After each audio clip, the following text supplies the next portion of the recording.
There are many aquifers located in and around California. An aquifer is a body of permeable rocks that can contain or transmit groundwater. The largest aquifer is located in Fresno County. The closest aquifer to San Francisco is the Santa Margarita Aquifer. In this map, it shows the locations of where the aquifers are in California. The drought affects everyone. This picture represents the dive-in water resources in California at the start of January 14, 2014. The shaded red represents the extreme lack of water. The other colors represent the less affected areas. The net exporters of water are mainly in Northern California. The most water imported goes to Southern California because they have far less water resources in the South. In the North, we have more lakes, rivers, and the largest aquifer, making it easier for residents in Northern California to receive water. In this picture, you will see all the major rivers in blue, all the state projects in red, federal projects in yellow, and local projects in green. Each of the projects are run by their owners respectively, and each have the final say in their projects. This picture is data recorded in 2010 about how much water crops use.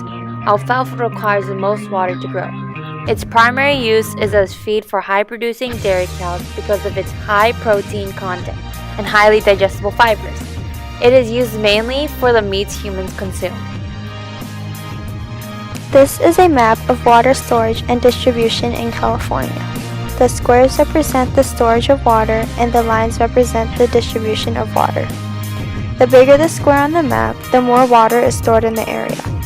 The largest locations are Trinity, Shasta, Oroville, St. Louis, New Melenos, and New Don Pedro.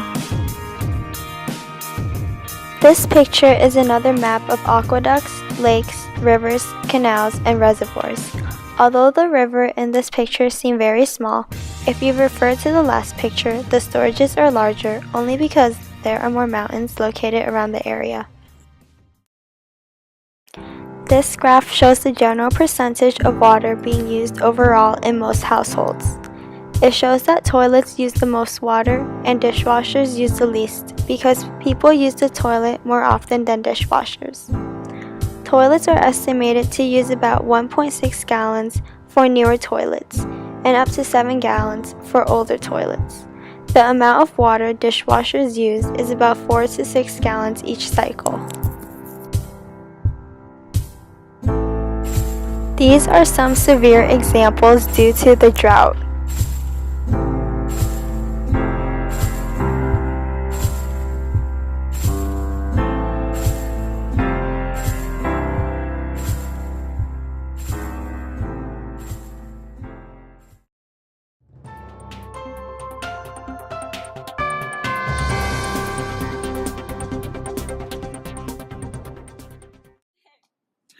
Reporting live in Central Valley and Cheesy Cheese Farm, I'm reporter Josephine here to tell you about the opinions of some farmers about the water cuts.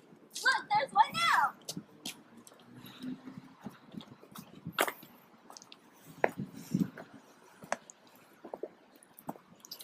Excuse me, sir. May I bother you to ask some questions? Hello? What? I'm busy trying to save my crops.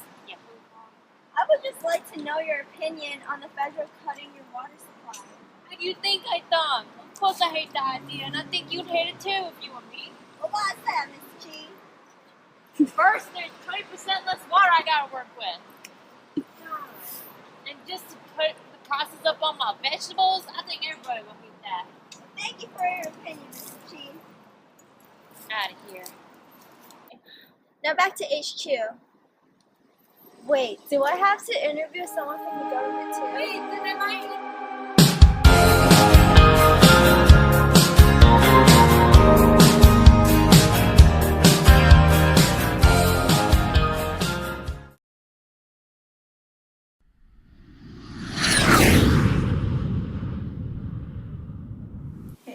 This is reporter Josephine again now in Washington, D.C., here to ask some government officials what they think of this issue.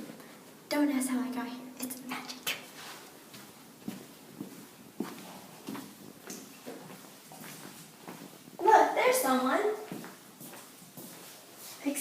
can I have a quick interview with you? Maybe some other time. Please, I was just in the Central Valley, and this will only take a few minutes, I promise. Fine. Okay, make it quick. Okay. What's your opinion on the federal government not giving water to the Central Valley farmers? Easy question. Of course the government made the right decision. Those farmers probably don't need that much water and should learn how to use their water more efficiently.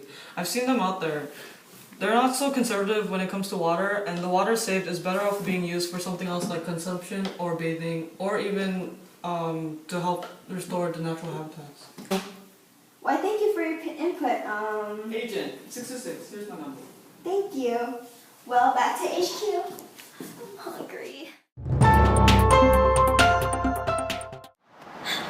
What do you think about the current proposition going around? What, you mean Proposition 1?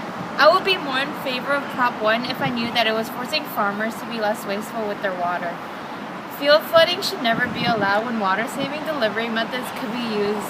Also, Proposition doesn't state exactly how the state is going to recover the lost water resources. What good does it do to build water dams and reservoirs if we have nothing to fill them with? Well, there you have it, ladies and gentlemen, a citizen's point of view. In conclusion, Proposition 1 would fund $2.7 billion for water storage, $900 million for groundwater cleanup and monitoring, $725 million for water recycling projects, $1.5 billion for watershed restoration programs such as increasing river flow for wildlife, $200 million for stormwater capture programs, and $395 million for statewide flood management, including Delta flood protection projects. The state anticipates that it would cost about $360 million annually over 40 years to pay off the bond debt. Many groups who usually fight over water support Proposition 1 because of its vagueness that leads them to hope that it might be more beneficial for them. UC researchers estimate that California allocates more than 5 times the amount of water available. California is currently in its 3rd year of drought, and if this bond passes, the result may be fierce lobbying for the funds.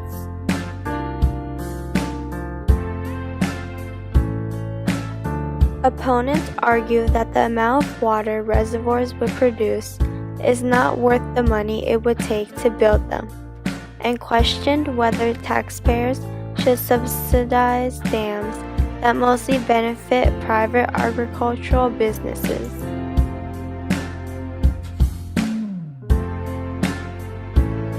The water bond does not bring in new water, thus it is pointless.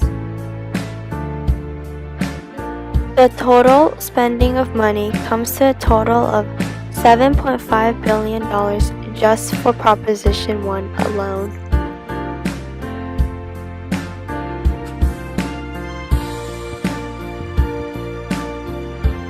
The water bond is important because it's the first time in 30 plus years that California will see the opportunity to build big water infrastructure much like what was built in the 50s and 60s, said Mario Santoyo, Executive Director of the California Latino Water Coalition and Assistant General Manager at Friat Water Authority, which serves farmers in the San Joaquin Valley.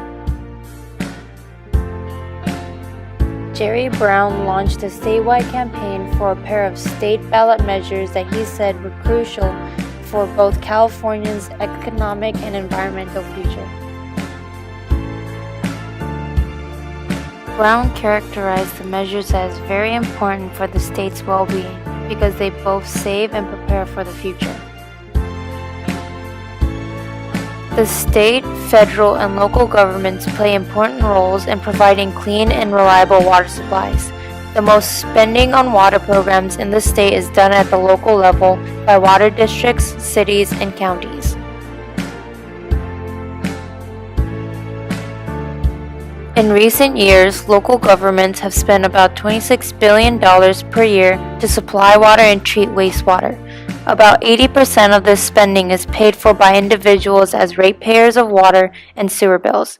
In addition, local governments pay for projects using other sources, including state funds, federal funds, and local taxes. While most people get their water from these public water agencies, about 1/6 of Californians get their water from private water companies.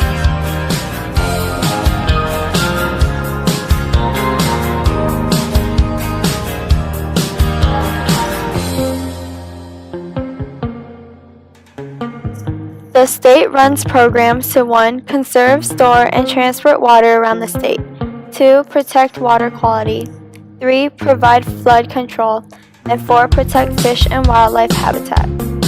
The state provides support for these programs through direct spending, as well as grants and loans to governments, nonprofit organizations, and privately owned water companies.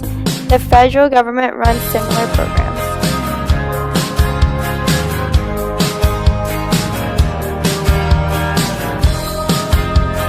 Funding for these state programs usually comes from bonds and fees.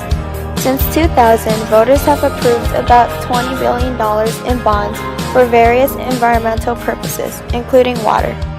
Currently, about $900 million, 5%, of these bonds remain available for new projects.